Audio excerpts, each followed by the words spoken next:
On the day my dad came home, I decided to carry out the plan I had been thinking about for a while. I put the drug into his tea, making sure to stir it well so it would dissolve completely. After that, I handed him the cup and watched as he drank it all, without any suspicion. We left the house soon after that, knowing it would take about 4 hours for the drug to fully take effect. The drug was supposed to make him unconscious, so we needed to be patient.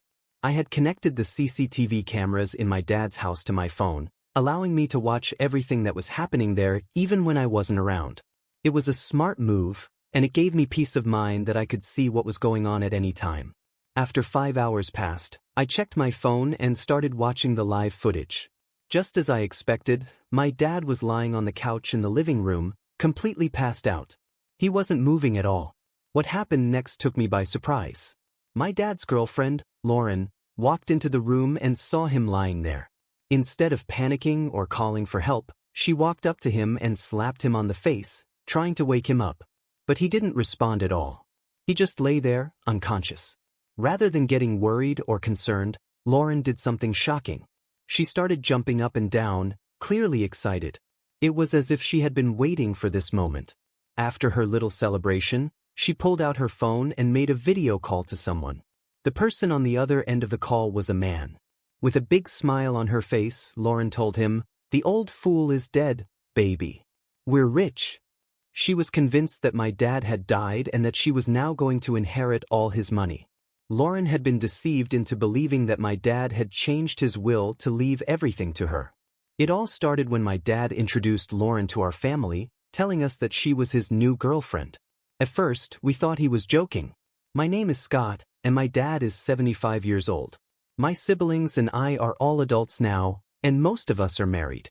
My 3 older siblings even have kids of their own, while my wife and I are still planning to start a family. My dad is a wealthy man. He and my late mother built 2 successful beverage companies from the ground up. They worked tirelessly to make their brands well known, and now their products are famous. My mom passed away 12 years ago, and my dad never remarried. So when he suddenly called us all together and introduced us to Lauren, we were completely shocked. That day, we thought my dad had gathered us for one of his usual family meetings where he gives us advice. But when we saw Lauren, we were all stunned. She looked so young, and we couldn't understand how she could be in a relationship with someone as old as my dad. My first thought was that she was just a new housekeeper he had hired. But my dad proudly introduced her, saying, "This is Lauren, my new girlfriend. I'd like you all to treat her with the same respect you give me. Since your mother's death, no one has shown any interest in me, but Lauren did. I'm happy with her." Hearing this, I felt a mix of anger and confusion. How did they meet? When did this relationship start? Were they really in love? I couldn't help but question her intentions. "Does she even love you?" asked my dad. He replied confidently, "She loves me. We've been together for a month, and I can't tell you how happy I've been. She's the best thing that has happened to me since your mother. And she feels the same, right, baby?" Lauren nodded, but I wasn't convinced. She was only 27 years old, and my dad was 75. The age difference was huge, and it was hard to believe that she could truly love him. "How old are you?" I asked Lauren, still trying to make sense of the situation. When she told me she was 27, I was shocked. It confirmed my suspicions. A young woman like her would only be interested in a man as old as my dad for one reason: his money. There was no doubt in my mind that she was after his wealth. "Dad, you need to break up with her," I said, trying to reason with him. "She's too young, and you can't seriously think she's in love with you." But my dad was blinded by his feelings for Lauren, and he refused to listen. He believed that she truly cared for him, but I knew the truth. She was only with him for what she could gain, and now, watching her celebrate on the CCTV footage, I was more convinced than ever. "I'm 52 years old, Dad, and she's young enough to be your granddaughter. This just doesn't feel right at all." I couldn't believe what I was seeing and hearing. My father, a man in his 70s, was seriously dating a woman who was only 27 years old. The age difference was so massive that it was hard to wrap my head around it. I wasn't the only one who felt this way either. My sister quickly jumped in to agree with me, her voice firm and unwavering. "Dad, this is wrong in so many ways." "And you, young lady?" she turned to Lauren. "There's no way you're actually in love with my father. I just don't believe it." Lauren, however, wasn't fazed by our disbelief. She looked us both in the eye, her expression sincere, and calmly explained, "I understand that it's hard for you to believe because of how young I am. But please believe me when I say that I genuinely like your dad, a whole lot. In fact, I've never been in a relationship before because I've never been attracted to younger men. Your dad is the first man I've been with, and I haven't regretted a single day spent with him. I love him." Her words were smooth, convincing even. I had to admit she was good with her words. It wasn't just what she said but how she said it that made it so believable. She didn't need to do much more than talk, and somehow, she managed to lower our defenses. My sister and I exchanged looks, still skeptical but also unsure of how to respond. Could she be telling the truth? Could someone so young really fall for a man so much older? We spent the rest of that day at my dad's house, trying to get to know Lauren better. She was incredibly hospitable, going out of her way to make us feel comfortable. She even prepared a delicious meal for us, and my sister, who rarely complimented anyone, couldn't stop raving about how good the food was. Lauren was so thoughtful that she even packed some extra food for my sister to take home, knowing how much she had enjoyed it. There was something so humble and down-to-earth about Lauren that made it hard to dislike her. She was kind, polite, and seemed genuinely interested in our family. After that day, we met Lauren a couple more times, and with each meeting, our skepticism slowly began to fade.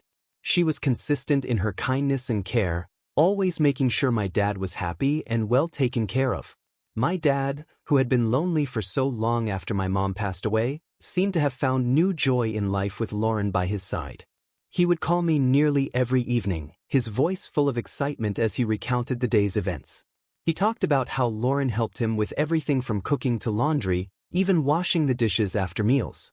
They went out on dates regularly, and he always sounded so happy, almost like he was reliving the days when my mom was still alive. It was strange, but in a way, it felt like my mom had come back into our lives, not in the same form, but through Lauren. As the months passed, my siblings and I found ourselves growing fond of Lauren. We couldn't help it, she was just so lovable. She wasn't just there for my dad. She also took an interest in our lives. I owned a small restaurant at the time, and although it wasn't very big, Lauren would often stop by to help me out with various tasks. She was always willing to lend a hand, whether it was in the kitchen or with organizing things around the place. My older siblings, who had children of their own, also appreciated her help. She would visit them from time to time and offer to babysit or help with whatever they needed. About 6 months into their relationship, my dad dropped another bombshell on us. He and Lauren were getting married. I remember the day he invited us over to share the news. He was practically glowing with excitement, like a young man who had just fallen in love for the first time. But there was something strange about the whole thing. According to my dad, Lauren had proposed to him. She had taken him out on a date at a nice restaurant, and in the middle of their meal, she had pulled out a ring and asked him to marry her. I was stunned. It's not every day you hear about a woman proposing to a man, especially not in a situation like this. It was supposed to be the other way around, wasn't it? Why would she take the initiative to propose after just 8 months of dating? It didn't add up. When we asked my dad why she did it, he said that Lauren was afraid he might not want to marry her because of the age difference. She was worried that he would hesitate, thinking she was too young, so she decided to prove that she was serious about their relationship by proposing herself. My dad thought it was cute and thoughtful, a sign of her commitment and readiness for marriage. I wasn't so sure. The whole situation felt off, but my dad seemed genuinely happy, and Lauren continued to be as sweet and supportive as ever. It was hard to argue against the marriage when both of them seemed so certain about it. I wanted to believe that Lauren's intentions were pure, that she truly loved my dad and wasn't just after his money. But there was always that nagging doubt in the back of my mind, the feeling that something wasn't quite right.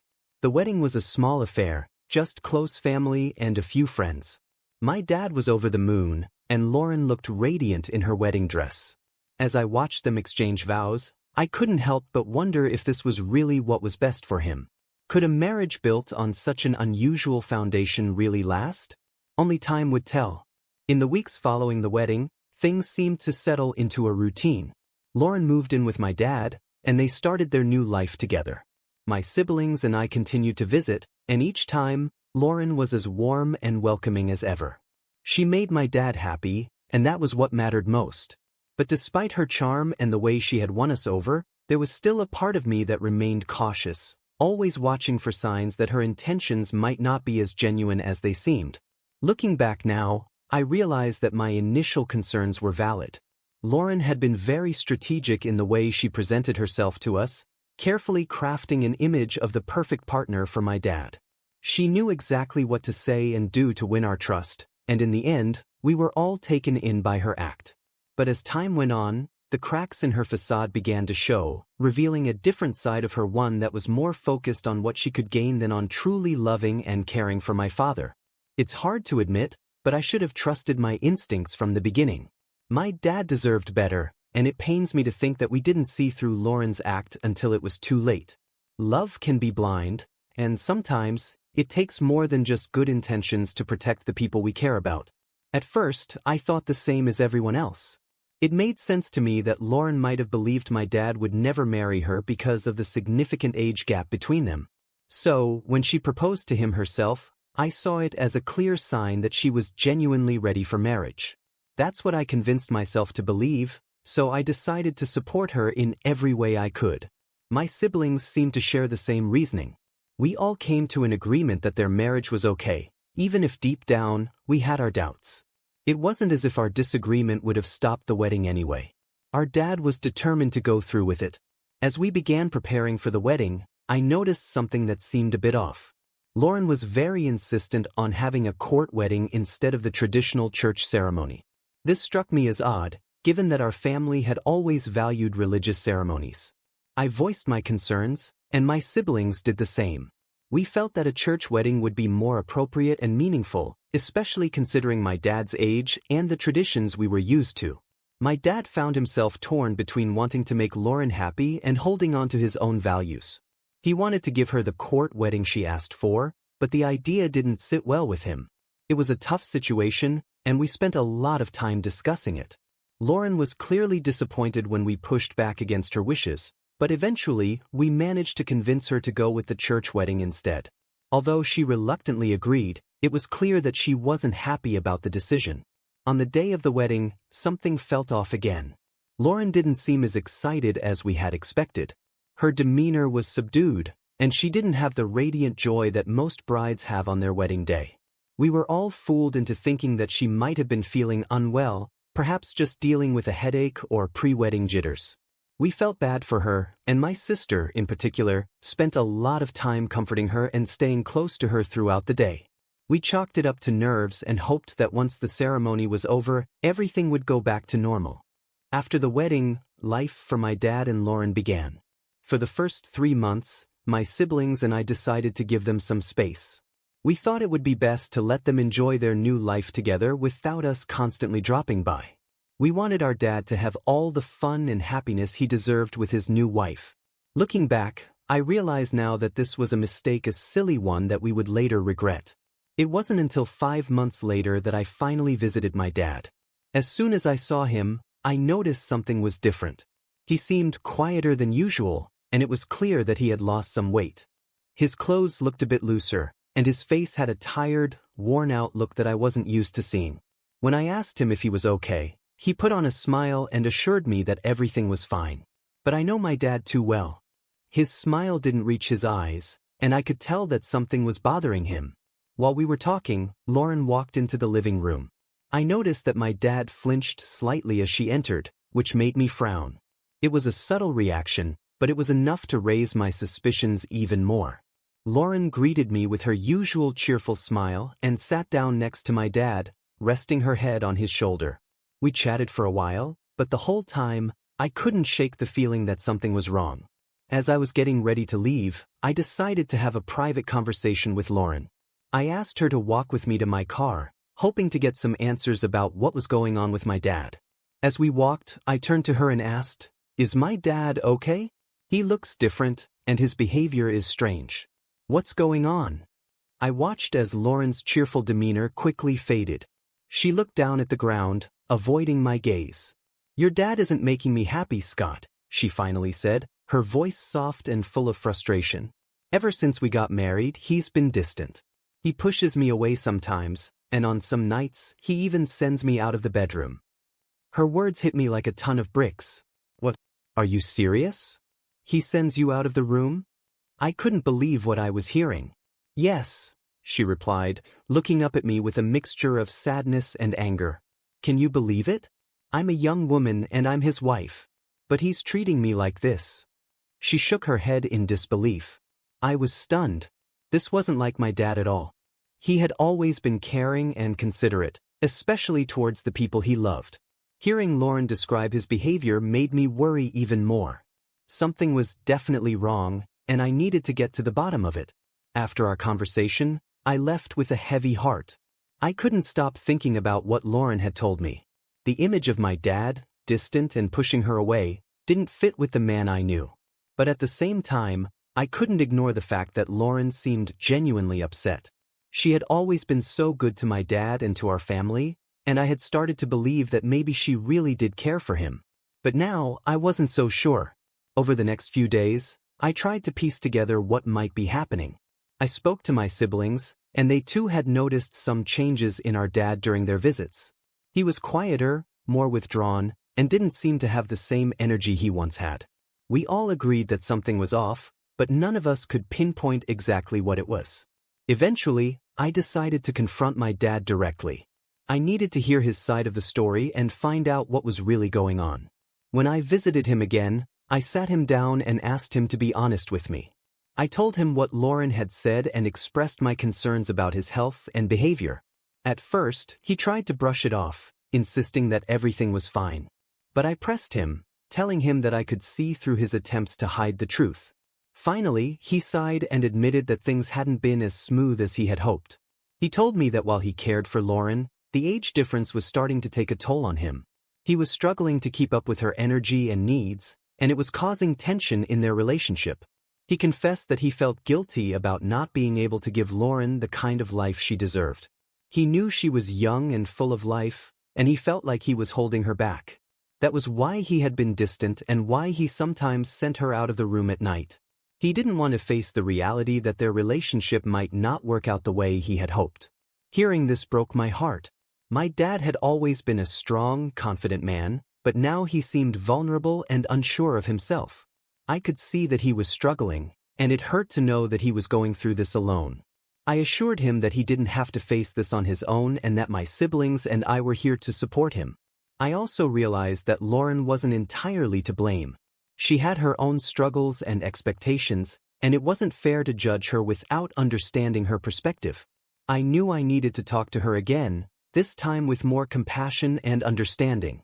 In the end, I learned that relationships, especially those with such a significant age gap, come with their own set of challenges.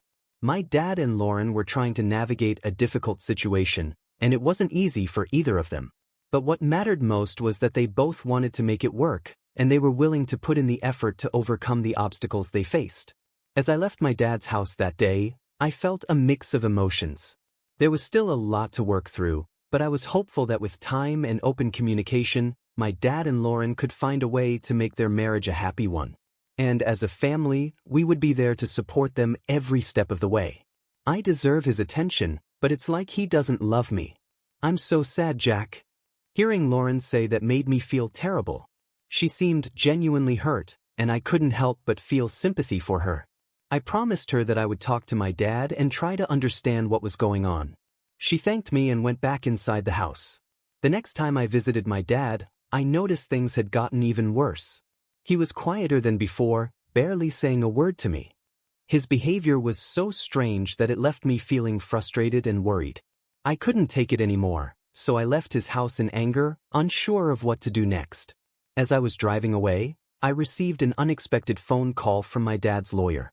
He informed me that my dad had recently contacted him about changing his will.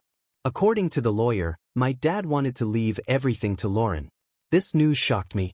I never expected something like this, and it immediately raised red flags in my mind. I decided to share this information with my siblings.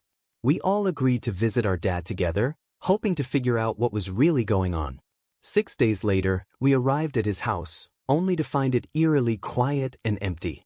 I hurried up to his room, and to my horror, I found him lying on the floor, unconscious. I quickly called for my siblings to help, and we rushed him to the hospital. When Lauren arrived at the hospital, her reaction was not what I expected. The first words out of her mouth were, "Is he dead? No, he can't die now. Has he changed his will yet? He can't die." Her words sent a chill down my spine. How could she be more concerned about the will than about whether my dad was alive or not? My father wasn't dead, but her reaction made me deeply suspicious. I confronted her, asking, "What are you saying? My father is not dead." Lauren suddenly became cold, scratching her head and stammering, "Well, he said he had some changes to do. I was just scared that he didn't get to do that before he died. What happened to my husband?" Her behavior only made me more suspicious. Why would she immediately assume he was dead, and why was she so focused on the will? It didn't make sense unless she had ulterior motives. When my dad finally woke up, he started crying uncontrollably. We tried to comfort him and asked why he was so upset, but he wouldn't tell us. Instead, he asked Lauren to leave the room, which only added to my suspicions. It seemed like something was terribly wrong, and my siblings agreed with me. We began to suspect that Lauren might be abusing our dad and that she was only interested in his money. The fact that she was so concerned about the will was a big clue, and we couldn't ignore it. We also questioned why our dad would suddenly want to change his will in such a drastic way. It wasn't like him to make such decisions without discussing them with us. We started to think that maybe Lauren had pressured him into it. After all, she was the one who had proposed marriage in the first place, which was strange enough on its own.